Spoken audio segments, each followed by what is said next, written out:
ازيكم عاملين ايه؟ النهارده هجرب معاكم مطعم اول مره هجربه. هو مطعم فرايد تشيكن اسمه روكيتس. مطعم انا شفت اعلاناته كتير على الفيسبوك في الفتره الاخيره، فقررت ان انا اجربه لاول مره معاكم. جبت من عنده حاجتين. هو الاعلان اللي انا شفته له كان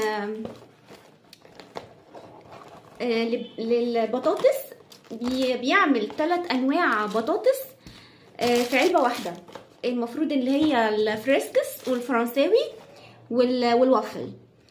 هم الحقيقه كلموني وقالوا لي ان في نوع منهم مش موجود.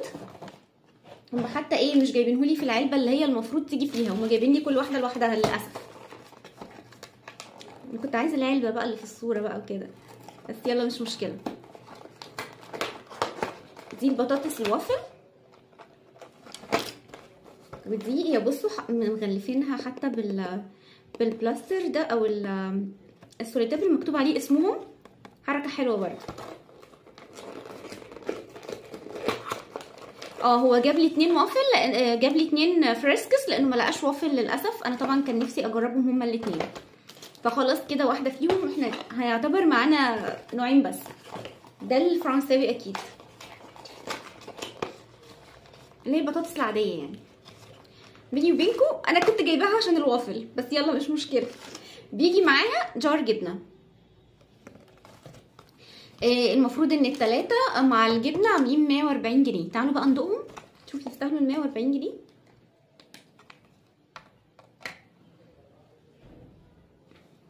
يلا بسم الله.